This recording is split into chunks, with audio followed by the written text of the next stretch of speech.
Hello, everybody. Welcome to the Flamis Fireside Podcast. My name is Celeste. I'm here with Corey and Joyce, my co-hosts, and we are going to have a good discussion tonight about a very, very important topic. We're going to talk about how when you date with unresolved trauma or pain, that it can negatively affect your relationships. So tonight we're going to discuss past wounds and how they can hinder, and then the importance of three things: recognizing emotional baggage, breaking toxic cycles, and then embracing the healing or the process of healing in your own life.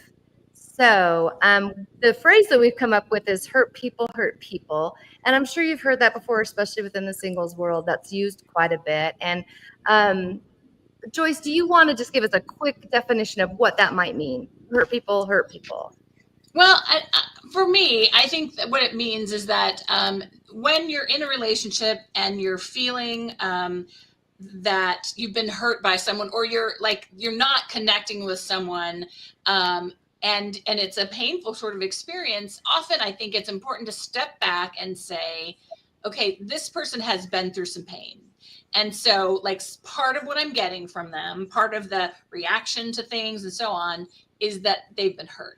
And people who've been hurt, they kind of tend to pass that along. So whether it was from a relationship, whether it was from their childhood, whatever it was, when someone's carrying a lot of pain, relationship kind of pain, it's really easy for them to kind of lash out and maybe not even realize they're doing it.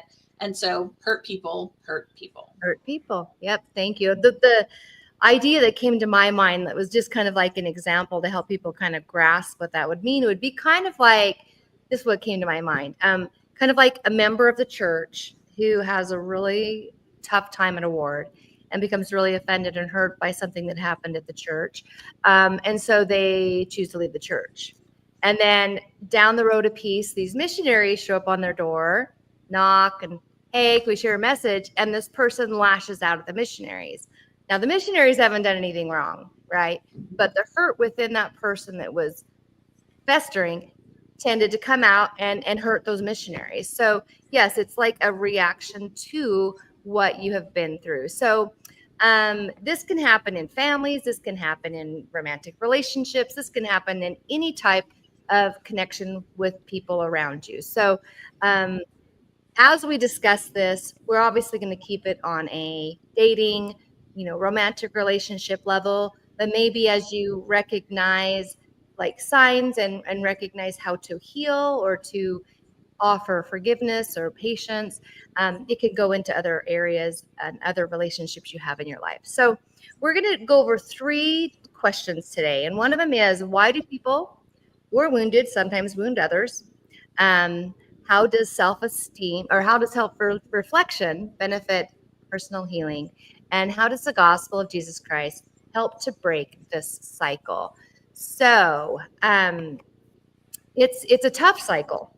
And I'm not even going to be up here saying that it's easy to do. Yeah, and Celeste, can I just throw in a thought? I think it's important to recognize that every one of us have been hurt.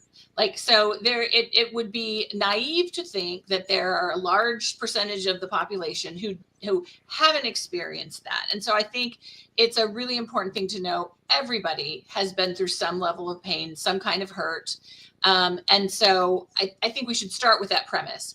I also think it's important to know that pain was part of the plan. When we think of, Heavenly Father's plan of happiness, opposition is a big part of that. So pain, if we don't experience pain, we can't really experience and fully understand when things are great. So I think we should start there with knowing everybody's going to have some level of hurt. Are there people who have way more than they really deserve? Obviously, that is going to be the case. And so to a certain extent, I think we all have to acknowledge we all have pain. We all have hurts, and we have to be able to own that. Right. Yes. And so I think with relating it to the gospel, and I shared this with Celeste and Joyce earlier, but when I was going through my pain, for all the stuff that happened in my marriage, and then now my marriage is ending because of these poor decisions. That I'm sitting there, praying like, help me, Heavenly Father, let me get over this pain, because it really sucks to have this like inside you. And I remember feeling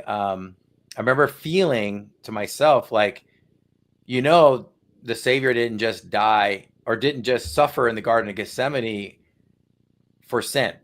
Like, he suffered for everything. Like, when they say he went below it all, like, he suffered what the sinner felt. He suffered what the victim of sin felt. He felt what every victim, whether it's a child, a mother, a man, or a woman, he felt it all. And so I had this feeling like, oh no, Heavenly Father knows my pain. Like, the Savior knows my pain. Like, just as if I was to pray and say, take away this ugly sin feeling I have, he can also take away the pain if I ask him, right? So we're supposed to ask and call upon him. And so then I started changing my prayers and saying, wow, Heavenly Father, can you help take this pain away? And it really made a difference. I noticed that within, days or weeks that I was feeling better. I mean, the memories were there, but now when I thought about the things that happened, it wasn't as painful. It's almost like, you have that like event memory, and you have that emotional memory, and they're tied. And then sometimes the emotional memory fades, but the event's still there, right? You still remember the car crash you were in 10 years ago. Yep. But 10 days after the car crash, every time you thought of the car crash, you're like, oh, you get re-traumatized thinking about how scary it was. Well, I think the Savior can take that emotional memory away, but you'll never forget like what happened. It's like people are going to say, hey, dude, what happened to you 10 years ago? I'm like, I don't know. The Lord took away my memory of being married. Like, he's not going to do that. But the pain of stuff, it kind of went away. Yes. And I think that Corey just did a wonderful job of explaining like how we can go about dealing with the wounds that we have, because if we don't deal with those wounds in a healthy manner, they actually tend to, either way, however we deal with them, they do shape our self-worth. They do shape the trust we have for others and the world around us. And they also shape our emotional availability to people. So if we don't heal them correctly or in a positive way, we actually become more shut off from those people around us, which then we tend to lash out and that towards other people. And I don't think it's intentional. I don't think that people intend to hurt other people. I think we're all good people. And in the LDS dating scene, it's good people, but they're hurt. And so sometimes they lash out and hurt others, even if they aren't trying to, because it's a defense mechanism. And so we'll get in toward the end of the podcast how to heal and what steps we can take to prepare ourselves to do that healing. So let's go over some signs. Let's talk about what are some signs that you or whoever is carrying an emotional baggage of some sort. Do y'all have any ideas or suggestions on that?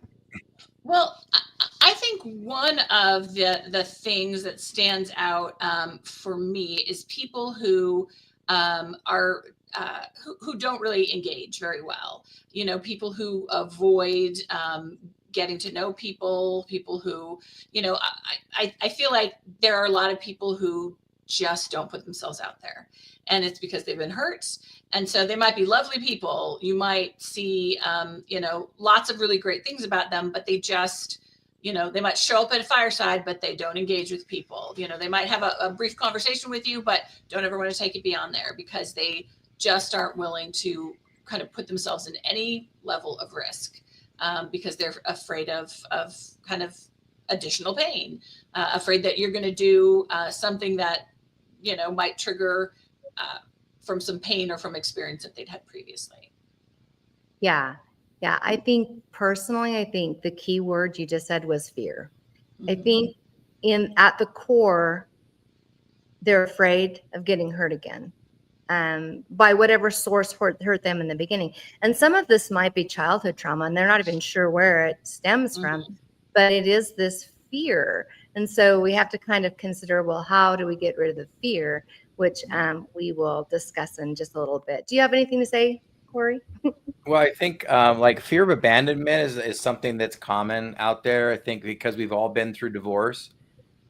Even if it's like in my case, I filed for divorce, but I didn't want a divorce. I didn't want to bust up my family. So for me, it was, it was like, man, this is like, I almost feel like that was a really tough time in my life. And do I want to ever go through that again?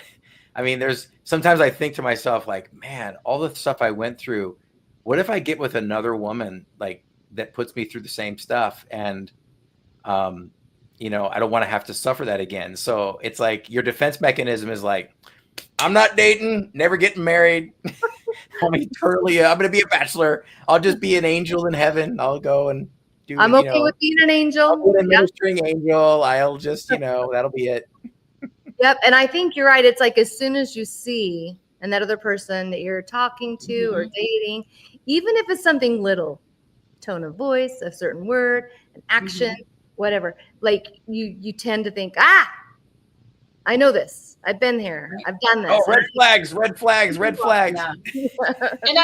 And I think so. You've got people who don't even engage. Then you've got people who engage but disengage like super fast because there's something that triggered them. Like, oh my gosh, what he said, my ex-husband used to say to me all the time. And boom, that person is done because of that one thing that may be entirely innocent, but like, I'm triggered. I'm done. I'm out. And, I have some sympathy for that, but I think we have to be able to watch ourselves and our actions and really be able to say, okay, maybe that wasn't really fair. Maybe what I'm reacting to wasn't entirely fair.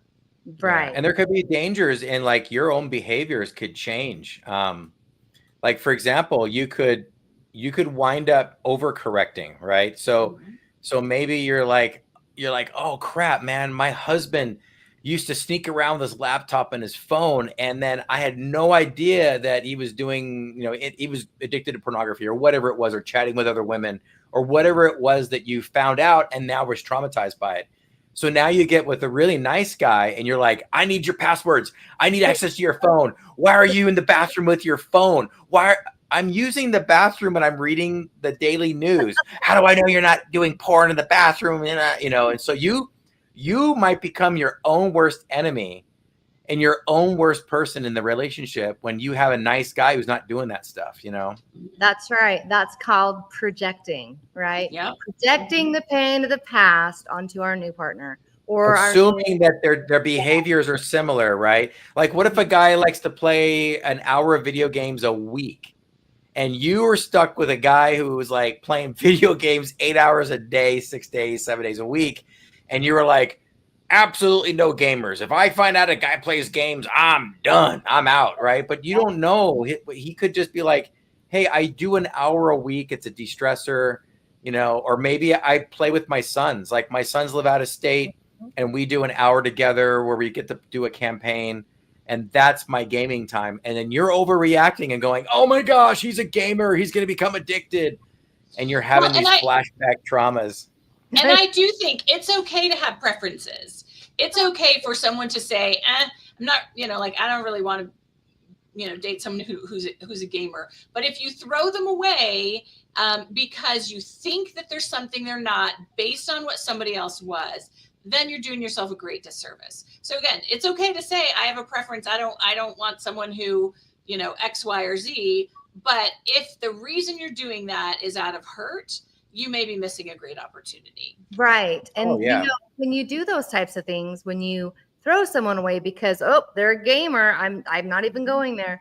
Do you know you're actually repeating that toxic cycle you're trying to get away from? Like you are projecting something onto somebody and creating a toxic moment and an unfair moment because of toxic and unfair moments you have gone through. And so if you can't figure out, or if you can't recognize that in yourself, we're going to kind of talk about that in a minute. Like, do you have those cycles? Do you repeat this toxicity that has actually hindered you in the past from someone else's actions? Because you don't want that again. Nobody wants what they've gone through, right? To be in Mm-hmm. their marriage. Yeah, And not so we even. have to learn how to stop the cycle. Right. And how about self-sabotage? Now, this, as a dating coach, I know all too well that people sabotage their own lives. They sabotage their dating, their interactions with people. That in their mind, they've come up with just grand ideas and storylines that are always negative. I'll have you know, to deal with situations because of past trauma. I've been here. I know this. So they've already created the end of the story. They've already written the end of the story. And I'm always like, hey, if you're going to write the end of the story, make it a good one, make it a positive one. So how can we recognize the self-sabotage? What are some things you've seen or even experienced, you guys? Well, I will say I don't know that I would say I'm an expert in self-sabotage. I hope I'm not, but I I am. do know, that I have, I've recognized certain behaviors, and so I watch for them now, because I do have a tendency to sort of run all the way to the end of the story and make, like create the end of it, and it ends up just the way that they always have. Like, I'm never gonna this, or I'm always gonna this. Like, I feel like those are two words you should generally avoid, is never and always, because you're never right and always wrong if you use never and always. That's right. It's black and white thinking. It's black and white Right. thinking, and we live in a gray world. I'm sorry to say, guys, we live in a very gray world. Mhm. There are no black and whites. There are no absolutes. There's all different degrees and shades, right? Some people are more obedient at certain things than others, so it's not black and white. That's true. Well, and Okay. I know for myself, one of the, like, and again, I think you have to learn and understand yourself. So, like, one of my self-sabotage, or one of my challenges, is, so my father basically abandoned us when I was young, and it was a very traumatic thing for me for a number of reasons. And so, I mean, I didn't see him or hear from him for 42 years. And so, when someone just stops talking to me, and it may be that they just need a little bit of a break, or they've got some other things, I am so sure that they're just abandoned. Like, they're gone for good. And like all of these, like, they don't care at all about me and all of these things. So I am very sensitive to when I haven't heard from someone or something that I, expected. I have to stop and talk myself into, okay, Joyce, like, think about this logically. Are you assuming some things here? Are you freaking out? Like, are you having this response to this particular thing? Because I know it's an area of concern for me. And I know it's a place that I sort of self-sabotage. So, like, I think the real challenging thing when it comes to all of this is we have to know ourselves. Like, we really have to get honest and introspective about ourselves, about our hurts, about like our experiences, and kind of decide, what do I really want? Because if I don't really want a relationship, this is so much easier. But if I really want that relationship, I've got work to do. I have got to, and not just work now and it's all done and then we can move forward, but all along the way in a relationship, you've got work to do. You've really got to do the hard work of sort of saying, like, what am I feeling? What am I thinking? Why am I thinking that? Where is that coming from? And it's not always easy. It's not. Yeah, I'm a self-sabotager. I've wanna gotten a lot better, and I've done the work. I've done a lot of work.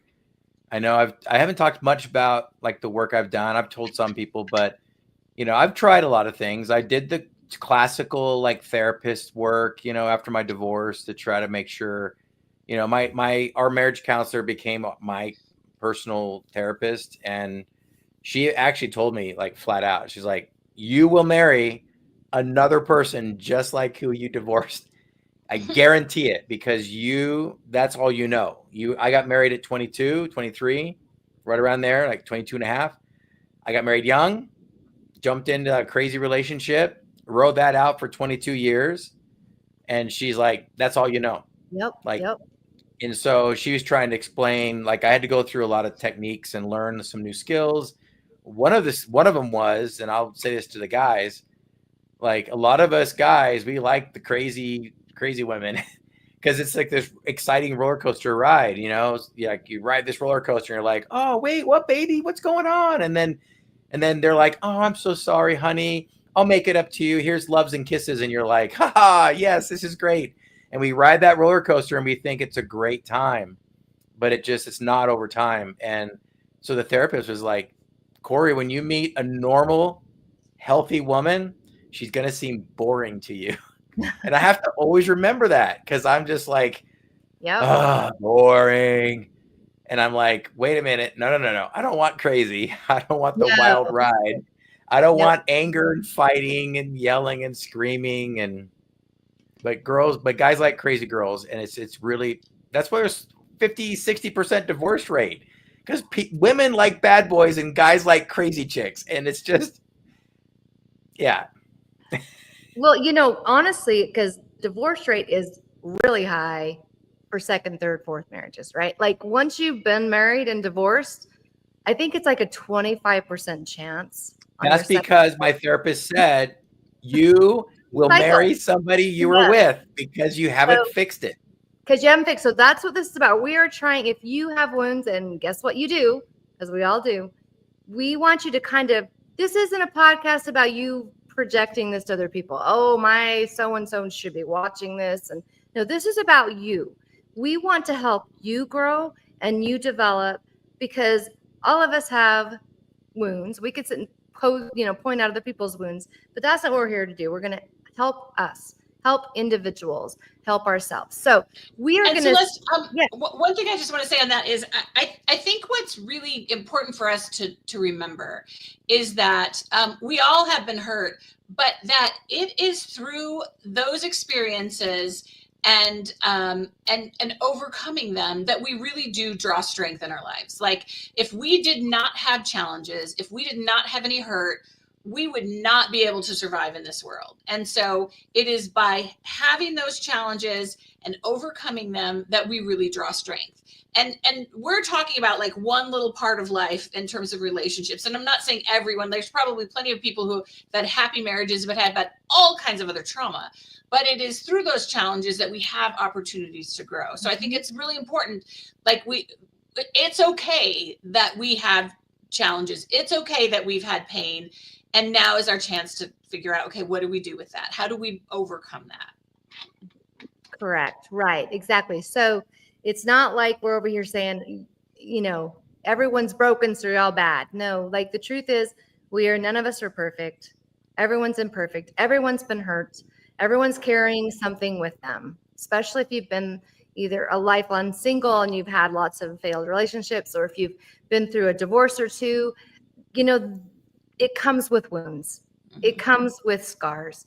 And so we are here to just try to support you, give you a little bit of information, see if you can take it into your dating realm and see if it can benefit you and the person that you are trying to, get into a relationship with. So we're going to go over some 4 different steps. We're going to start here with number 1. So recognizing your own wounds. Now, this is essential because, like I said in the beginning, if you're just going to watch this and point about everyone who needs to watch this, that's not what should be happening. Self-reflection is key. And so if you find it hard, I was raised in a family where we just did not. We don't apologize. We didn't say we did anything wrong. We could never do anything wrong. If someone else thought we were doing something wrong, they were wrong, right? Like it was a very just a broken pattern that had been created.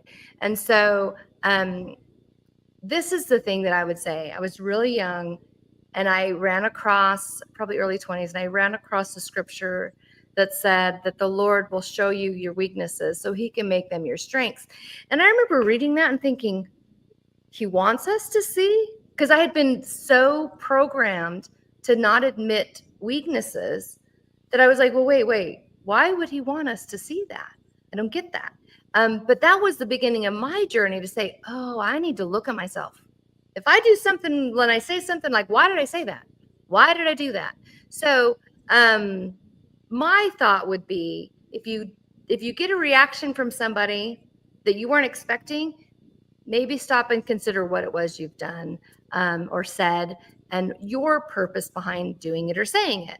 So, how about either of you guys? What are some thoughts on recognizing the wounds? Well, I think. Well, oh, go Oh, ahead, go Corey. ahead. Well, Well, I I was was going to say that. Corey got it. I was going to say, like, I think I think it's really important that like your weaknesses, what the things that set you off. I think what's very important is like what Celeste said is not to point the finger outward, right? Because when we point our fingers outward, there's Three. more fingers pointing back at us when we point the fingers I out, love right? that. So what happens is like you can't say somebody makes you mad because the emotions are your responsibility. They are inside you. They're your emotions, and you can't blame somebody for the how you react. You can't blame somebody for how you feel. So somebody can't make you feel loved. You can only love yourself and receive love. But you can't say, please show me and make me feel loved. It's not their responsibility. If you've got issues about love and about loving yourself, no other person on the outside is going to make that right. And if you have a temper, you need to recognize that. When somebody pokes you the wrong way, you need to think about in your mind, like, what can I do to not react with anger? I mean, one of the things that I've done is I try to flip the script. So if I'm driving down the road and some guy cuts me off, like I don't some crazy driver like cuts me off, and I'm like, what the heck? That guy's gonna kill somebody. And I start getting angry and I want to honk and I want to like throw my fist at the guy through the windshield. But what I try to do is I try to flip the script and I'm like, hey, hold on a second. What if he just got a call that his kid got hit by a car and he's got to get to the hospital? Right? We don't know what's going on in people's lives.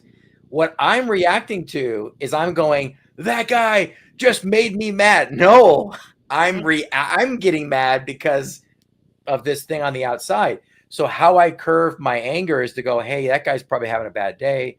He probably got the worst news of his life.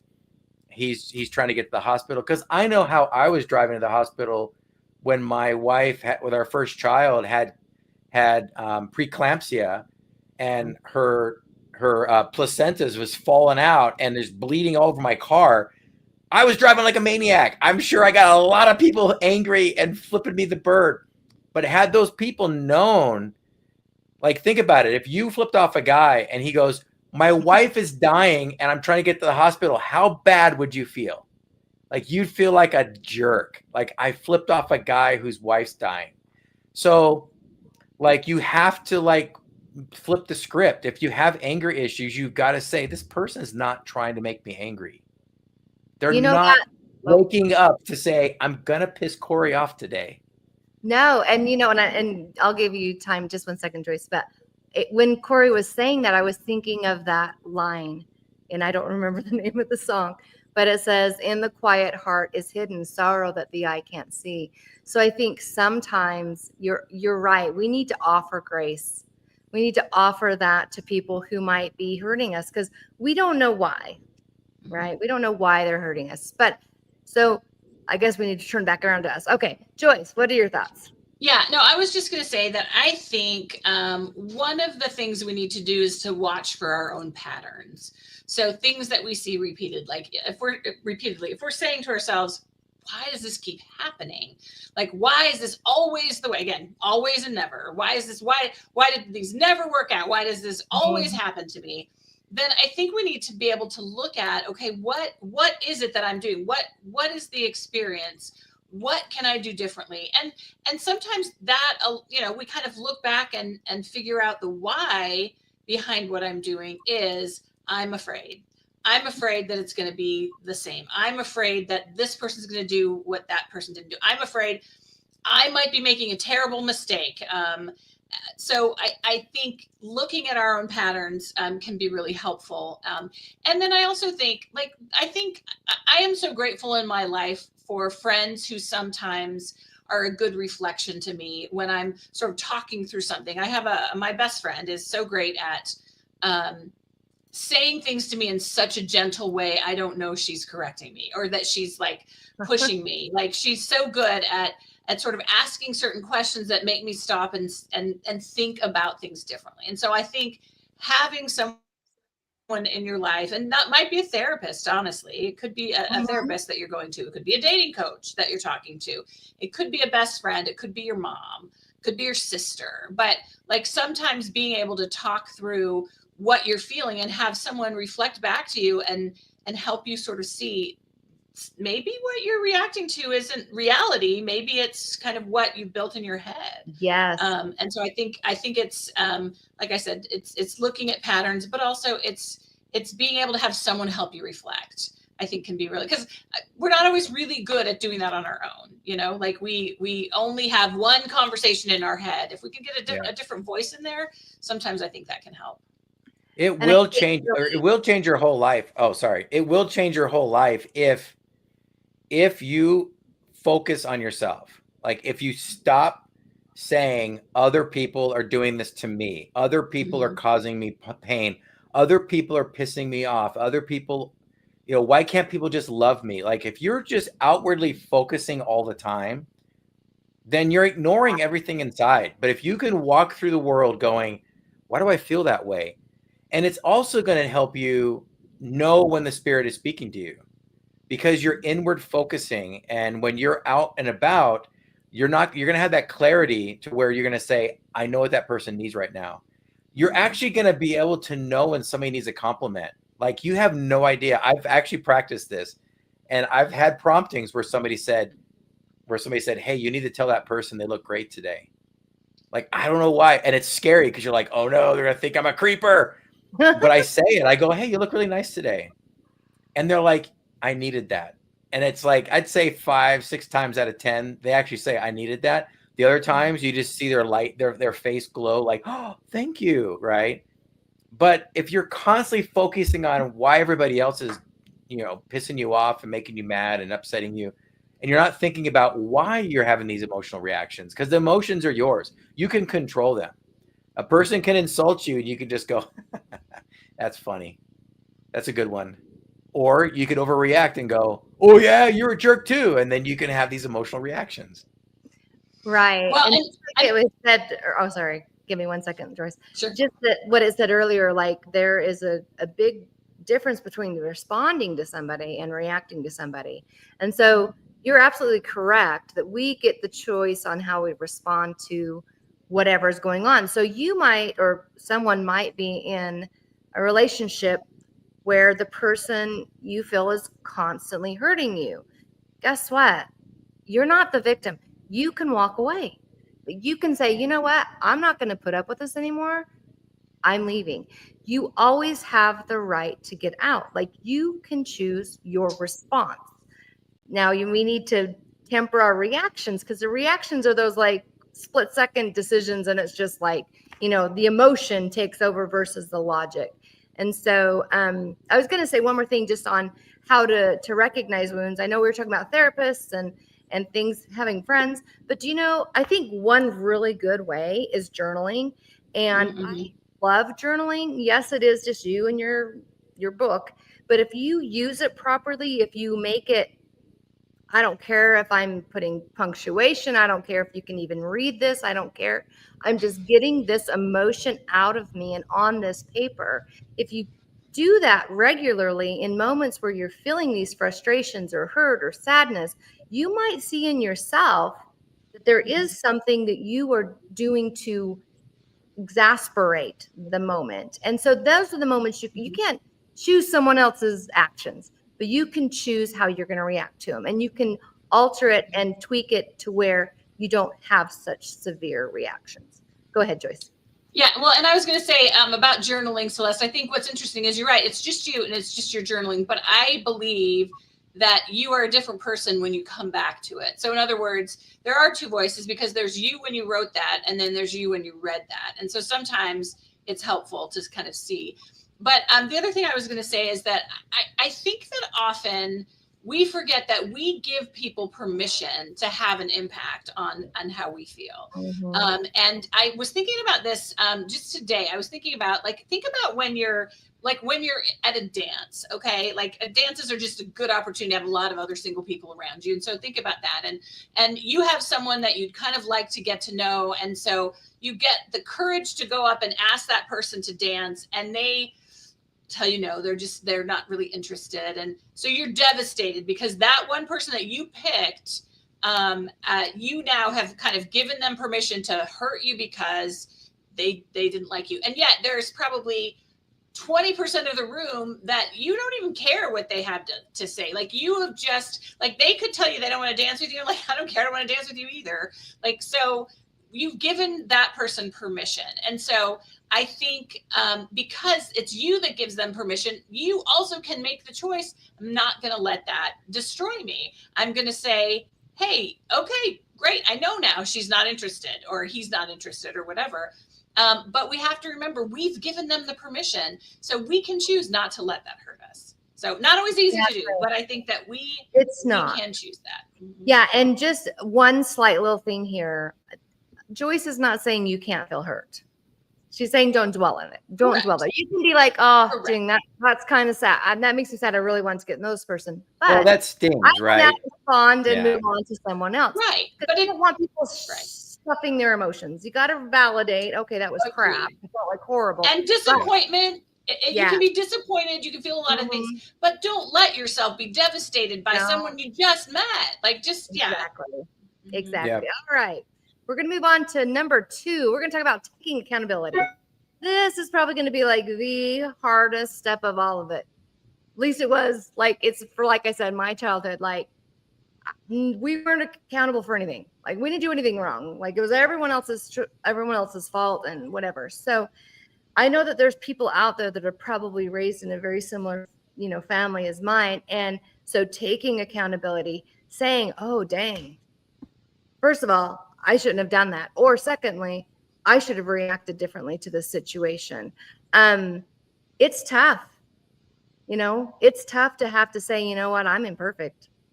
And I just lashed out at someone who pretty much was innocent, but it triggered me. Something was familiar from where I used to come from. And so accountability is, I think you can't heal without it. You have to own your past mistakes. You have to avoid casting blame on everyone else. And you have to look at those moments where you're like, I didn't handle that correctly.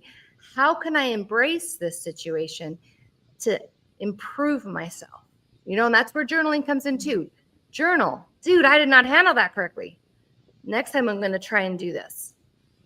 So well, and I think that the really tough thing is sometimes when you take accountability, what that looks like is going to someone and saying, hey, I'm so sorry. Like, I realize what I did and I said was kind of out of line, and it was a reaction to something, and I'm so sorry. And that person might say, totally get it. Like, thanks for saying, saying so. Thanks for letting me in on kind of what's going on with you, and that relationship might move forward, and that's awesome.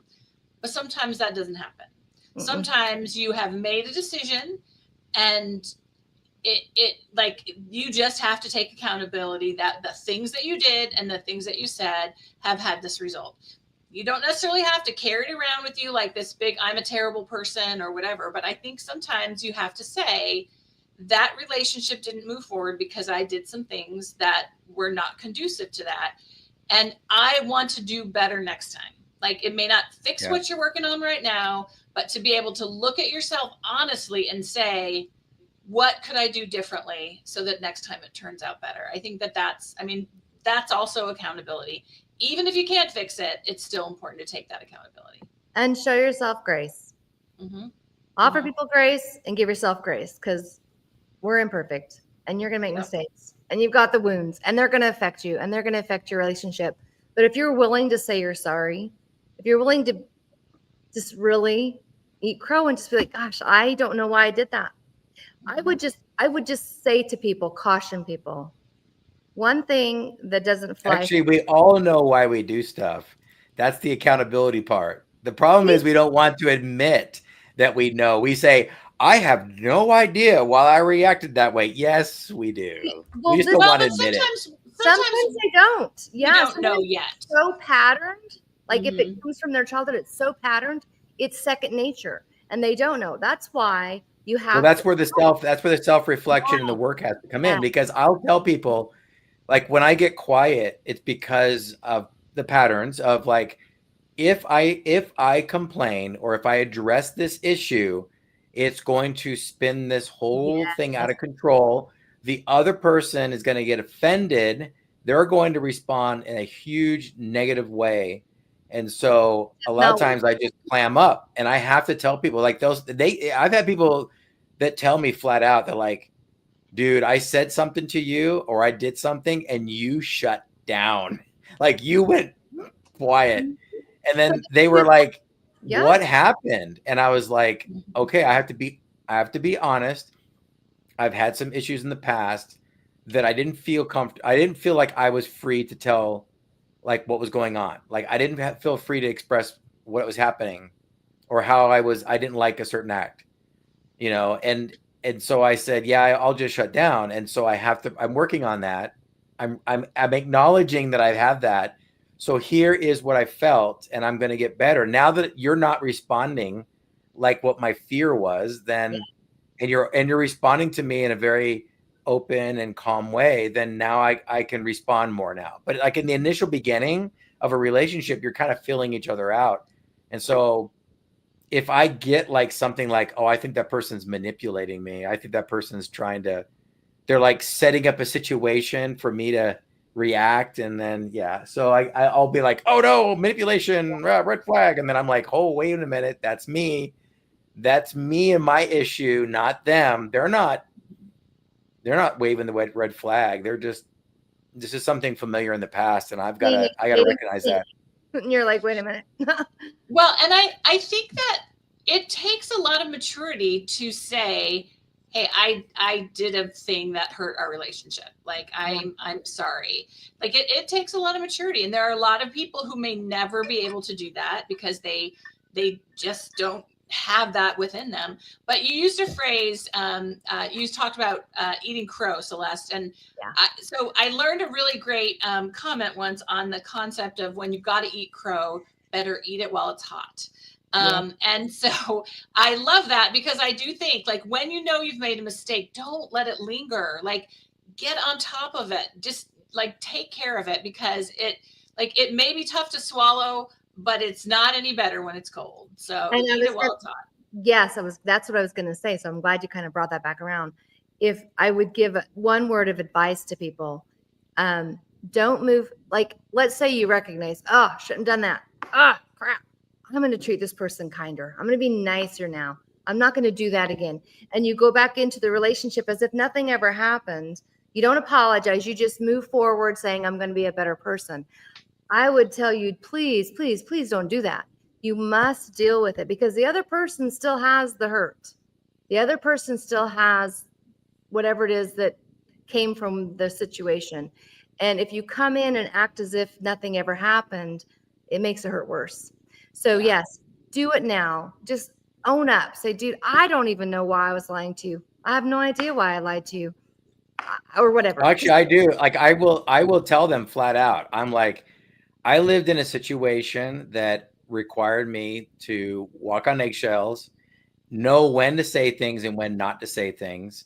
And there were times where I'm like, I can be honest, but it's going to be horrendous when this person doesn't like honesty and doesn't like the truth.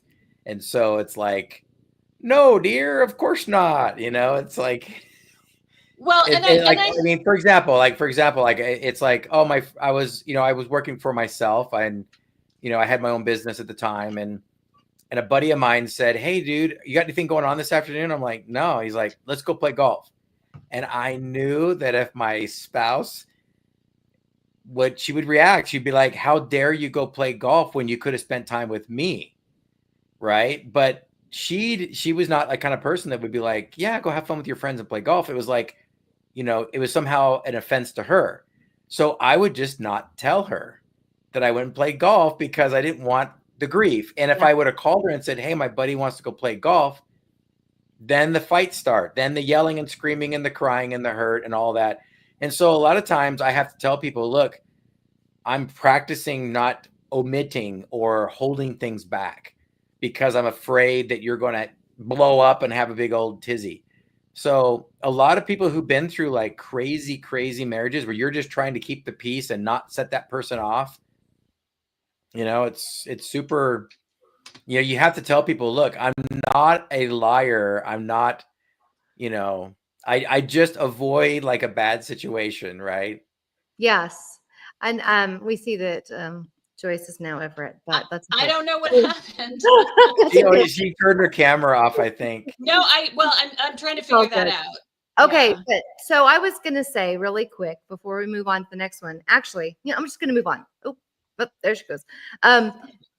Because what Corey just said is perfect. Because the truth is, if you have an unhealthy relationship or you had an unhealthy relationship, and you know yourself, and you're like, gosh, if I know I'm going to shut down if they start acting crazy or whatever.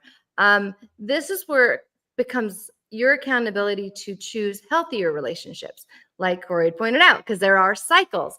And so, some advice I would give on choosing healthy relationships is obviously the basics. Everybody knows, look for green flags, look for red flags, but don't invent green flags and don't invent red flags. And that's what the issue is, right? Yeah. I think also telling people like where you're coming from. Like, for example, I was dating somebody and they said, they're like, I demand absolute 100% honesty. And I said, no, because there's times when it's more important to do what's right than be 100% honest, right? Because if you practice this 100% honesty, and they were getting really triggered by it. And I said, hold on a second. Let's use this scenario, right? You're at home, the family's upstairs in the bedrooms or downstairs in the basement or whatever, and freaking home invasion robbers come running in. They tie you to a chair and they say, is anybody else in the house? And you're like,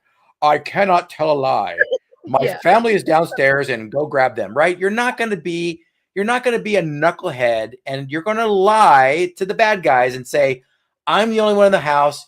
Go grab the stuff you want. And then leave my house, right? So you do what's right, and then that person just could not handle the fact that I said, yeah, there's sometimes you have to like to do the right thing. You're not going to be honest. Like if your spouse tells you like, hey, do I look fat in this outfit? Like, come on, is my food good? If the food is like par, you're not gonna be like, hey, your food sucked. You're gonna be like, oh dear, it's fine. This is my advice. I'm triggering Celeste, aren't I? Talk about healthy relationships. You do what's right. Beware. You don't just have an absolute black and white. No, listen. Well, and I feel like hold on one second. Sure. Beware of people who ask for feedback. I'm telling you, it's a trap. They're not really wanting your view on the thing. They're not going to say, hey, honey, how do I look in this dress? They don't want you to really tell the truth. It's a trap. So if you get into a relationship with someone who constantly needs to know, how's the food? How's the back rib? How do I look in this dress? Whatever. Like, that is a big red flag. So beware. Sorry. Go ahead, Joyce. Yeah, no, I was just going to say, so like I'm hearing all of these things and I'm thinking, so this is clearly some dysfunction in a relationship. And so we're not talking about all of that. We're talking about, as you're trying to get into a new relationship, what are the things that what I think is a good example here is so as Corey's talking about the things that he had to do to navigate a relationship previously, he has to be really thoughtful about what are the scars that are left and how he relates to another woman.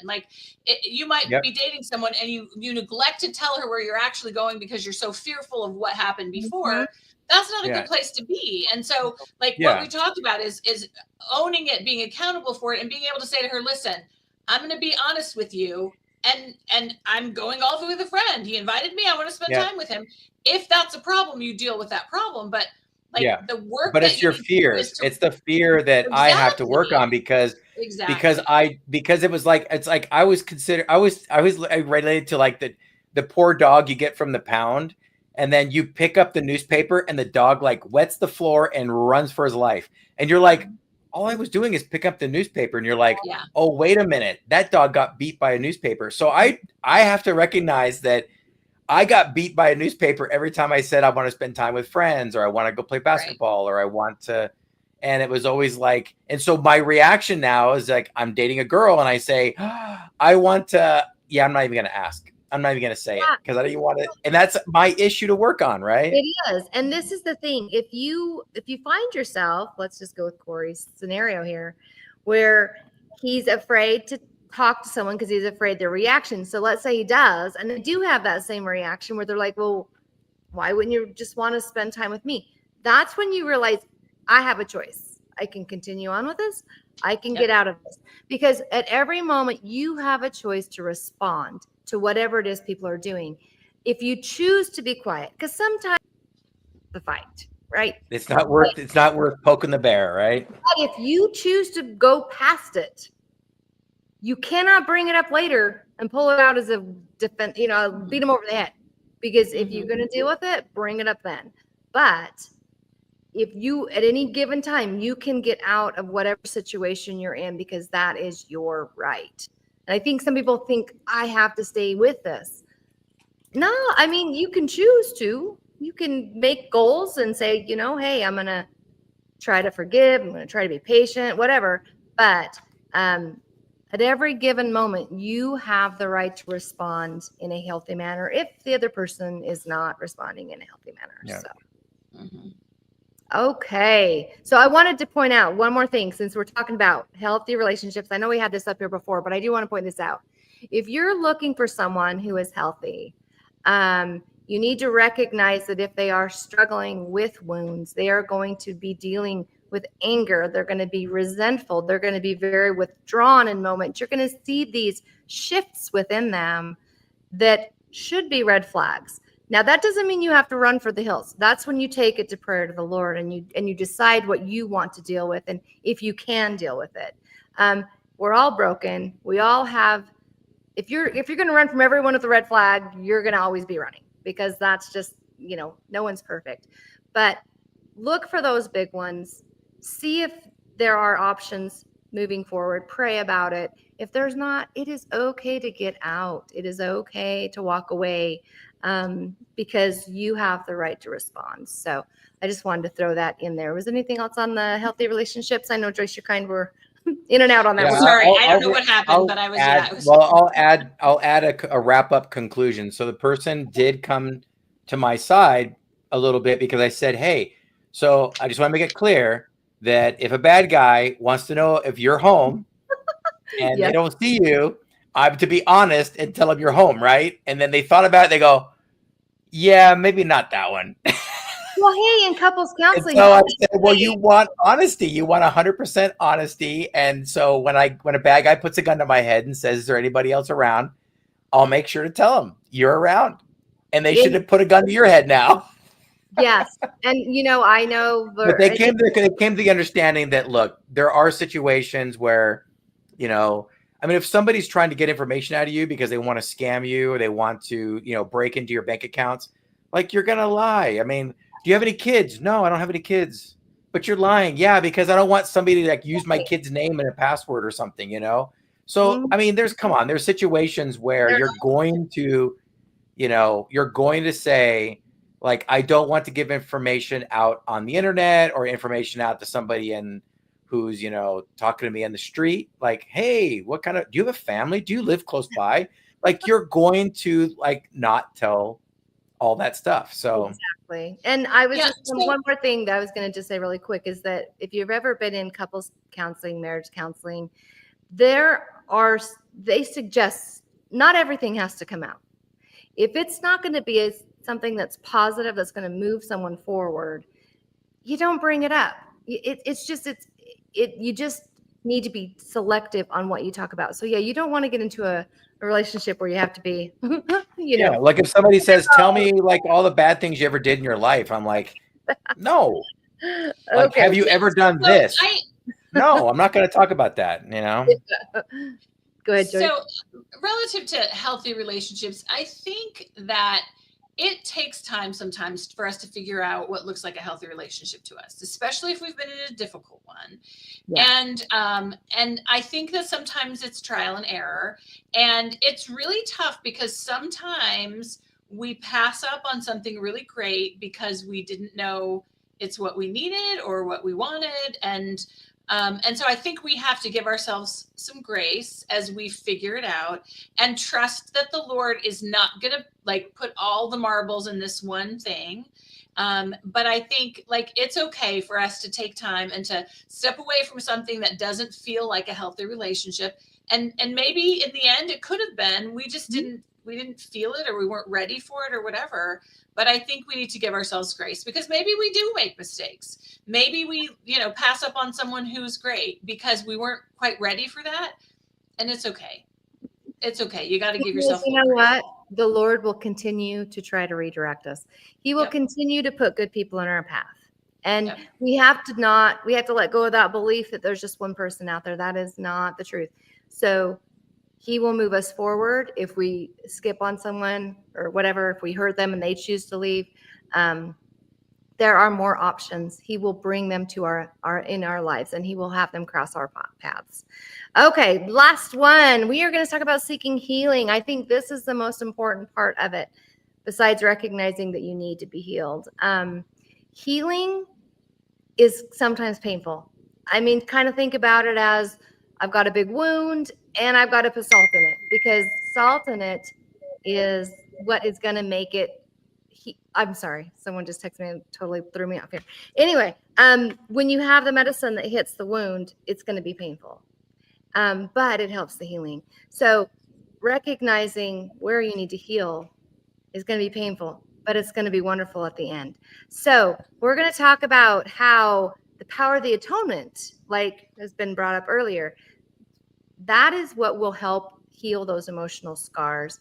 And then, of course, therapy will help with those triggers. But the atonement, let's talk about Christ. How does Christ come in these moments where maybe we have trauma from our childhood, trauma from a bad marriage, trauma in general, or just bad patterns? How does Christ help with that? Well, I think you leave it on the altar of, like I talked about earlier, like when I was changing my prayers to like say, woe is me, why is this happening to me? And then I changed my prayers to say, can you please use the atonement to heal me? Like, just like the atonement would heal the sins of my life, why can't the atonement heal my wounds? Like heal this pain and suffering, right? Right. Absolutely. I think that sometimes when we consider the atonement, we think of mainly sins, but just repenting. Yes. But even if it's an unintentional hurt, we can still repent. We can still say, hey, I'm accessing this atonement because I hurt somebody. I didn't mean to. Yep. I didn't mean to, but I did. So or somebody hurt me and I'm having a hard time getting over it. Like, take this away from me. That's what I prayed for. I'm like, just like you would take away sin, Heavenly Father, let the Savior take away this pain. And what was interesting is that, and we talked about this before, but like we have those two memories, right? There's the event memory and then there's the emotional memory. The emotional memory is so powerful. And sometimes we don't know how to let that go, right? Sometimes not logical. So yeah, well, I mean, think of like the car accident you were in, right? It's scary, all the noise and all this stuff. And when you think about it days after, you just the emotions, like you're like, I'm still scared. It's like I'm there still, right? Mm-hmm. But then 10 years later, you're like, oh man, I was in this crazy accident, man. There was glass and shatters, and you're not traumatized. You're not even bothered by it anymore. We have to learn to sever the event from the emotional memory. And that's something the therapist told me. She's like, when you're driving in the car and you're thinking in your head, like what your spouse did to you or what a girlfriend did to you or whatever, like when you're driving in the car, when you think about it, in the initial moment you think about it, how do you feel? I'm like, oh, I'm just thinking about it. And they said, yeah, but then when you keep thinking about it, there's a timer. And as you continue to think about it, your mind will then draw the emotional memory. There's a delay. And what we're trying to do is get at a larger delay. in the beginning, the delay is really, really close, right? Oh my gosh, that car accident was scary. 10 years later, the gap is huge. And that's how we need to heal ourselves. We need to separate the emotional memory from the actual event memory. Does that make sense? Like we can say, man, that person really hurt me. But if we sit there and we go, and then they said this, and then they did that, and then they did this, and all of a sudden you're re-traumatized. Now the emotional memories come out, and you're like, I'm re-traumatized. But if you could go, oh yeah, that person hurt me. All right, let me think about something else. And you immediately change the subject in your head. It doesn't allow the timer to then bring that emotional memory to marry up with the event. And then that way you can't sit and dwell. Because I think when you're dwelling, that's when things get out of hand. Your mind's just like, okay, I've been hurt. And you kind of go down that spiral. And it's really, really, really difficult. So we have to just kind of realize in that moment, emotions have to be like, okay, yes, we have to validate them. But once we're beyond that, let's focus on what's the word? I'm old. I lost my word. The healing, like Anyway, to focus on. Yeah, there was another word, but we'll use healing. Focus on the fact that, hey, you know what? I was hurt by that person, but you know what? I've hurt a lot of people, and I don't want to be held, always in contempt because I hurt somebody. So I'm going to let that go. I'm going to forgive. Go ahead, Joyce. So I think that when we talk about the atonement, we talk about grace, and the definition of grace is an enabling power. And so there is a power in that atonement that I think is that enabling, that God giving us power to be able to overcome. But I also think a really important thing, a way that we can count on the Savior is to ask him what we can do differently, or ask him how to change. And you talked about earlier, Celeste, asking him to help us see our weaknesses. Yeah. And if we can really see, oh gosh, I am doing this consistently because of my fear. And I know that he will help us see our weaknesses. He'll help us see the things that we need to do differently. He'll help us see the things that, he'll help us to allow ourselves to give ourselves a little bit of grace when we've made mistakes, because, we get more than one chance at this. And, if we can just have a little bit of patience with ourselves and trust that he is having patience with us, hasn't abandoned us. I was talking to a friend today about just how powerful the atonement is. When I think about all of the dark, awful sins that will cover, it is so powerful. And we forget sometimes. We think the atonement's about like, well, I didn't, I had a few too many Pepsis this week, or, I fudged on my taxes or whatever. No, the atonement covers the darkest of dark sins. It is so powerful. And in our little world, if we can just say to our Heavenly Father, I want to be better at this. I have been hurt and I want to forgive and I want to move on. He will help us do that. That's right. And I wish I had the quote, but it's been stated that, the atonement goes far deeper than any sinner can go. Like, no matter what sin, it covers that sin. And we're not talking, obviously, if we're discussing relationships and triggers and things like that, obviously we would never want anybody to stay in a physically abusive or emotionally abusive relationship.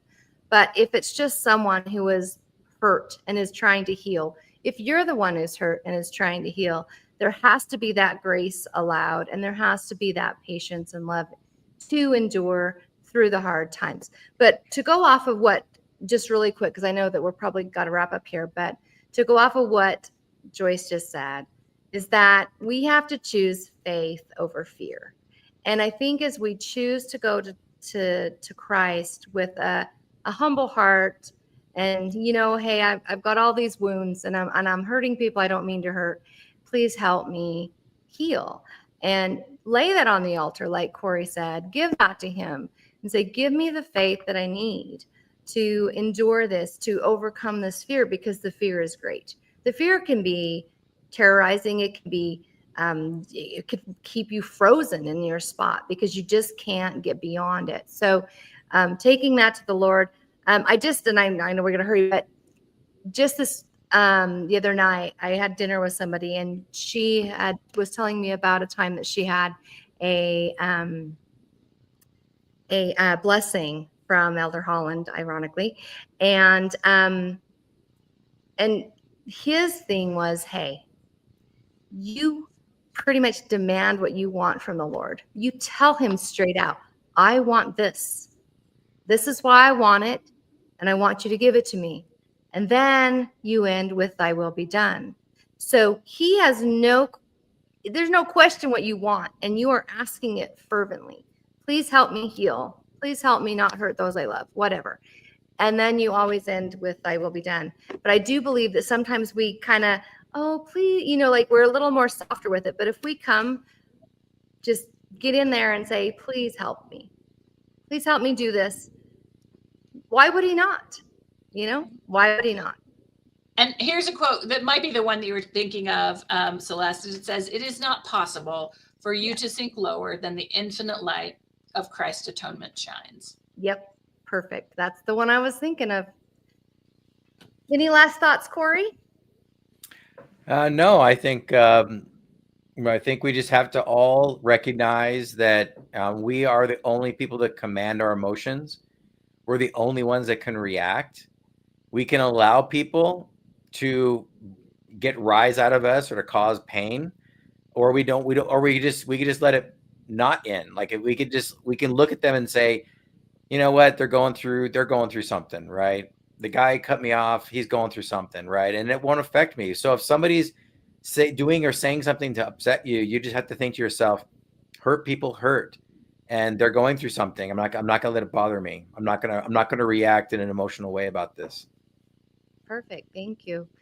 Yeah, I think offering grace, being patient, praying. I mean, you can pray for that other person. If you're in a relationship and you don't want it to end, and there's some triggers there, and you want to pray for the person, please do. Like, that is a wonderful way to bring Christ into your relationship. So I would just ask at the end of this very important topic that each of you who have seen this, to just kind of search inward, see what it is you can improve on, take that to the Lord, ask for guidance and ask for healing. And then by doing that, I would just hope that your relationships become stronger, you become braver, and you're able to overcome that fear with faith. And then in so doing, end up with your forever someone. So I am just grateful you guys came and had this discussion with us and with me. And Celeste, quick thing. So we do have an after party. And yes. So I am posting on the Facebook, the Flameless Fireside Podcast group. I will post the link for the after party. So we hope that you will join us, and we can continue the conversation. Anyway, but thanks for being here. Yes. Thank you everyone for joining us, and we will see you soon. Have a good evening.